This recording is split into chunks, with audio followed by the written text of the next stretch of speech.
एक बार पुनः आपका इस शिक्षण क्लास में स्वागत एवं अभिनंदन। प्यारे बच्चों, इससे पूर्व हमने एक छोटा सा प्रकरण वचन लिया था और उसमें से कुछ एक वचन से बहुवचन में बदलने की मैं आपको कुछ रीतियाँ व कुछ नियम बता रहा था और कुछ सहज रहे। इनके बारे में आज वचन से संबंधित जितना भी प्रकार का होगा वो सारी जानकारी इस वीडियो के अंदर पूर्ण तरीके से लेकर इसको समाप्ति की ओर ले जाएंगे।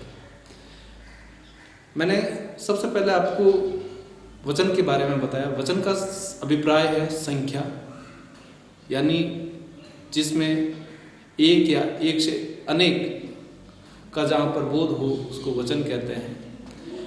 वचन हिंदी में दो प्रकार के होते हैं, एक वचन और बहुवचन। एक वचन जिस शब्द से एक पदार्थ या एक वस्तु का ज्ञान हो वहाँ एक वचन होता है। जहाँ पर एक से अधिक का बोध हो, अधिक की जानकारी हो, अधिक का भाव उत्पन्न हो वहाँ बहुवचन होता है।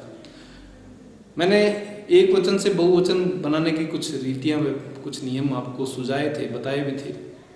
मैंने कहा अगर आकारांत शब्द है, आकारांत शब्द के पीछे अगर ए जोड़ दिया जाए, एडी वाला ए उसको कहते हैं, तो वो बहुवचन में बदल जाता है। जैसे घोड़ा है, घोड़ा से घोड़े हो गए, ये पहला नियम बताया। फिर दूसरा नियम बताया, मैंने कहा कि ए है और उसके ऊपर बिंदी लगा दी जाए, अनुस्वार लगा दिया जाए, तो वो भी किस में बदल जाता है? बहुवचन में बदल जाता है।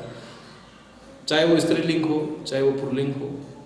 स्त्रीलिंग की बात की थी, जैसे माता, माताएं बहुवचन में बदल गई। इस प्रकार से 3 से 4 नियम बताए मैंने। पीछे या जोड़ने पर, ओ जोड़ने पर, तो या, ओ आदि ऐसे शब्दों को जोड़ने के बाद में भी वो बहुवचन में बदलते हैं।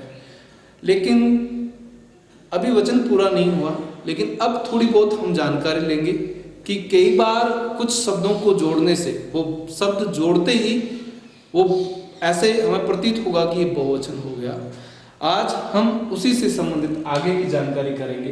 एक बार श्याम पट पर आपका ध्यान हो। कभी कभी कुछ शब्द भी बहुवचन बनाने के लिए, कभी कभी क्या होता है, कुछ शब्दों को बहुवचन बनाने के लिए उनमें कुछ शब्द जोड़े जाते हैं। पहला मैंने एक शब्द लिखा है वृंद। क्या लिखा है? वृंद। अगर मुनि शब्द है उसके पीछे अगर वृंद शब्द को जोड़ दिया जाए और मुनि वृंद शब्द लिख दिया जाए तो मुनि वृंद के अंदर कौन सा होगा? बहुवचन होगा। कौन सा होगा? हमेशा वो बहुवचन बन जाएगा। वृंद शब्द को जोड़ने पर भी वो शब्द बहुवचन हो जाता है। उसी प्रकार जन शब्द है, जन को भी जोड़ते हैं। जैसे युवा शब्द है, युवा में यु जन, यु जन शब्द क्या हो गया? बहुवचन हो गया। ऐसे ऐसा गण, कृषक गण, ये बहुवचन शब्द है। वर्ग, छात्र वर्ग, कला वर्ग, जितने भी प्रकार के वर्ग जोड़ने पर जो शब्द बनते हैं वो भी बहुवचन में हो जाते हैं। जैसे लोक शब्द है, इसको भी जोड़ते हैं, जैसे नेता लोग, ये सब भी बहुवचन हो जाते हैं। ये 5वां नियम। कौन सा नियम? 5वां नियम है कि कुछ शब्दों के जोड़ने पर वो शब्द क्या हो जाते हैं? बहुवचन। मेरे हिसाब से ये चीज आपको बहुत अच्छी तरीके से समझ में आई होगी। कहते हैं कि कभी कभी कुछ शब्दों को जोड़ने पर वो क्या हो जाते हैं? बहुवचन। जैसे मैंने वृंद बताया, वृंद शब्द को जोड़ने पर, जैसे मुनि वृंद, तो मुनि वृंद शब्द जैसे ही, एक तो वृंद शब्द लोगे उसका कोई महत्व नहीं, लेकिन जैसे मुनि वृंद उसके साथ में वृंद जोड़ दिया गया तो ये बहुवचन बन जाएगा। जन है, अगर जन को जोड़ दिया गया तो यु जन हो जाएगा, वो बहुवचन बन जाएगा। गण जोड़ दिया, कृषक के साथ में गण जोड़ दिया तो वो भी बहुवचन हो जाएगा। उसी प्रकार वृग जोड़ दिया, छात्र वर्ग जोड़ दिया तो भी बहुवचन हो जाएगा। उसी प्रकार लोग जोड़ दिया, नेता लोग जोड़ दिया। ये सारे के सारे शब्द के आखिर में जोड़ेंगे और क्या बना देंगे? उसको बहुवचन में प्रयुक्त कर देंगे। ये 5वां नियम था। ये तो नियम है एक वचन से बहुवचन बनाने के। अब देखना अगला कुछ और भी चीजें होगी, मैं वो भी आपको समझाने जा रहा हूं। वाक्य में वचन संबंधी अनेक अशुद्धियां भी होती है। वाक्य जब लिखा होता ना उसमें वचन संबंधी बहुत सारी अशुद्धियां होती है। आज उन्हीं अशुद्धियां जिनका निराकरण करना आवश्यक है, यानी उनमें कोई ना कोई समाधान आज हम करेंगे, उससे संबंधित भी पढ़ेंगे कि जो शब्द हैं, जो वाक्य लिखे होते हैं, उनमें बहुवचन संबंधी बहुत सारी गलतियां होती है। उनकी जानकारी आज अपन इस प्रकरण में ले रहे हैं।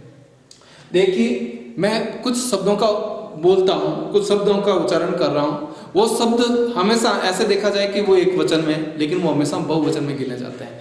अब देखना, कुछ शब्द सदैव ही बहुवचन होते हैं, वो उनका एक वचन होता ही नहीं, वो हमेशा ही बहुवचन में होते हैं। जैसे दर्शक या दर्शन, क्या है, दर्शक या दर्शन, ये शब्द है, ये हमेशा ही बहुवचन में होता है। इसका वाक्य में भी प्रयोग करके बताऊंगा आपको मैं। दर्शन हो गया। उसी प्रकार होश शब्द, वैसे देखा जाए तो होश शब्द एक वचन में आता है, लेकिन होश शब्द कभी भी एक वचन नहीं होता, ये बहुवचन है। ध्यान रखना, दर्शक बहुवचन है, फिर उसके बाद में ध्यान रखना होश शब्द भी बहुवचन है, फिर उसके बाद में आंसू, जबकि आंसू एक ही गिरता है, आंसू एक के लिए प्रयोग होता है, लेकिन ये आंसू कभी भी एक वचन नहीं होता है, वो बहुवचन है। उसी प्रकार माल शब्द है ना, माल शब्द कभी भी एक वचन नहीं होता, बहुवचन है। एक शब्द और है, मैंने लिखा नहीं, उसका नाम है हस्ताक्षर। मैंने कागज पर हस्ताक्षर कर दिए, पूछ लिया जाए कि हस्ताक्षर में कौन सा वचन है, हस्ताक्षर में हमेशा ही बहुवचन होता है। हस्ताक्षर के लिए एक वचन का प्रयोग नहीं किया जाता है, बहुवचन का प्रयोग किया जाता है। तो मैंने आपको कुछ हटकर चीज बताई, मैंने कहा कि कुछ शब्द हमेशा ही बहुवचन में होते हैं। जैसे पहला शब्द बताया मैंने दर्शक, ये लिखा हुआ दर्शक।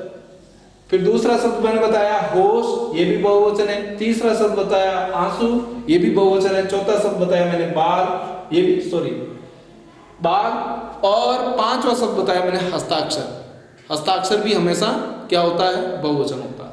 अब देखिए उदाहरण देखिए, मैंने आपके दर्शन कर लिए, ये वाक्य आया, इसमें जो दर्शन शब्द है इसके कारण ये बहुवचन है। दर्शन शब्द हमेशा ही क्या होता है, बहुवचन होता है। मैंने कहा कुछ शब्द हमेशा बहुवचन होते हैं, जैसे दर्शन। उसी प्रकार होश शब्द है, शेर को देखते ही होश उड़ गए, ये होश शब्द आया, ये वाक्य में प्रयोग किया गया, शेर को देखते ही होश उड़ गया। तो यहाँ जो होश शब्द है वो क्या है, हमेशा ही बहुवचन है। उसी प्रकार आंसू, आंखों से आंसू निकल पड़े, आंखों से ही आंसू निकलेंगे तो वो निकल पड़े, वो शब्द आंसू शब्द भी क्या हमेशा बहुवचन होता है।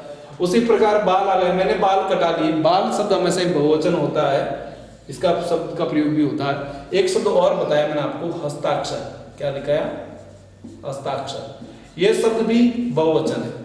मैंने कागज पर हस्ताक्षर कर दिए, जैसे वाक्य में प्रयोग किया, ये भी हमेशा क्या है, बहुवचन।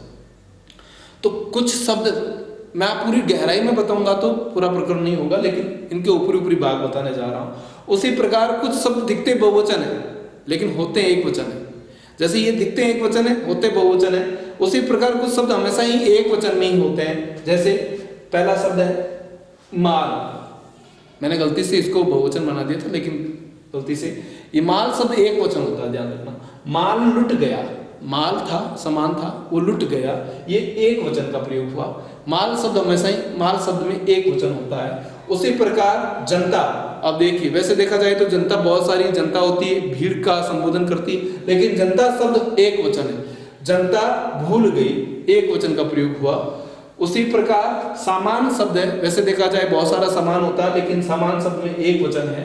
उसी प्रकार सामग्री, उसमें भी एक वचन है। सोना, सोना सोने वाला नहीं है, नींद लेना वो नहीं, सोना, सोना कौन सा, गहने, आभूषण, जवाहरात।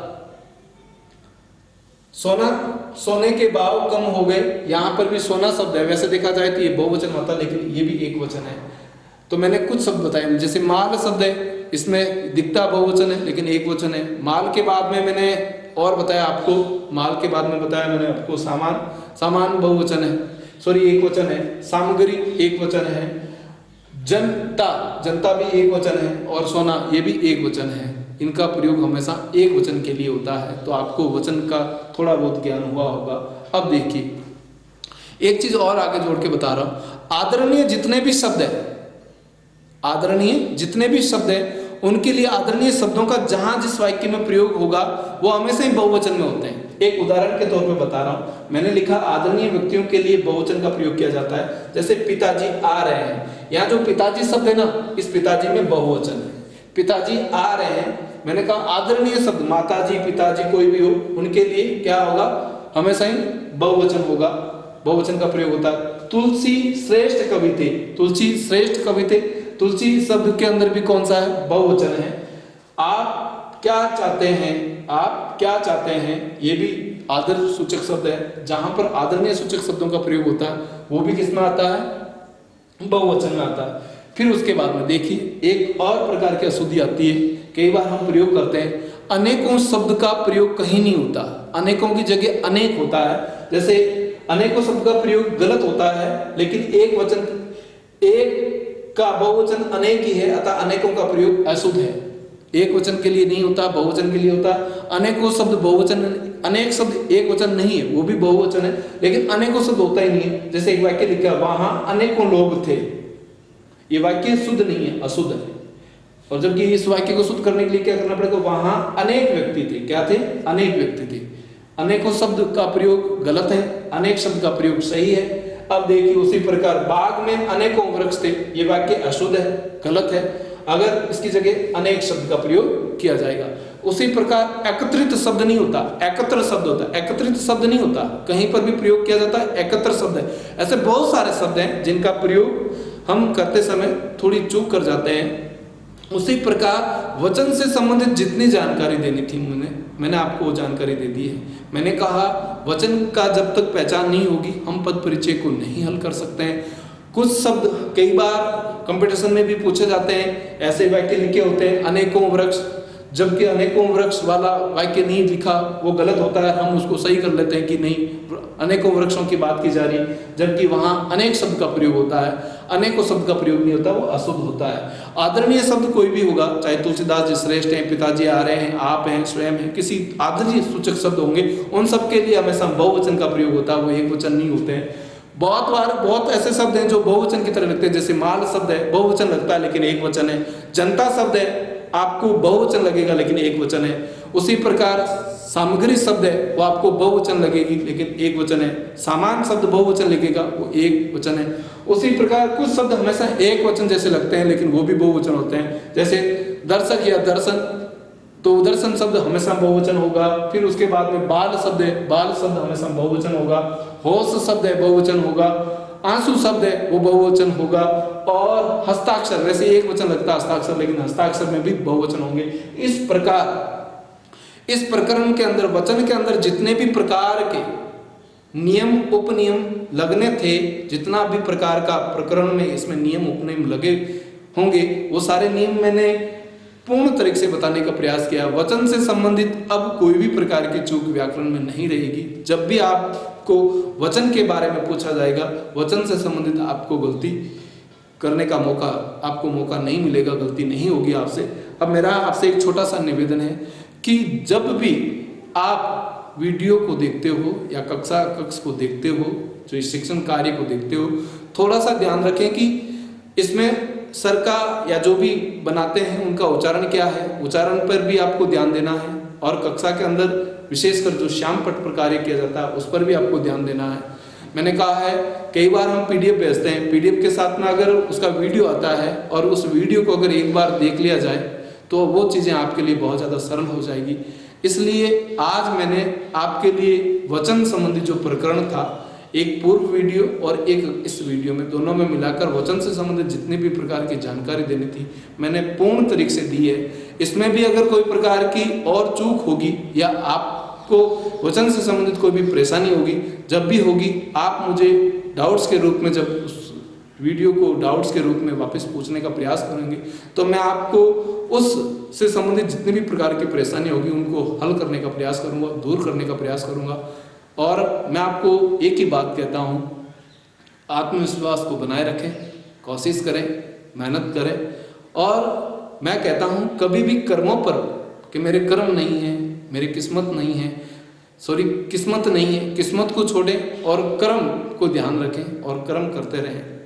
लगन और परिश्रम, मेहनत आदि से आप भरपूर प्रयास करें, आपके लिए हर चीज़ सरल और सहज होगी। अब मैं आपको आज जितना इस वीडियो में बताना था सारी जानकारी मैंने दे दी है। आपके लिए बहुत बहुत धन्यवाद।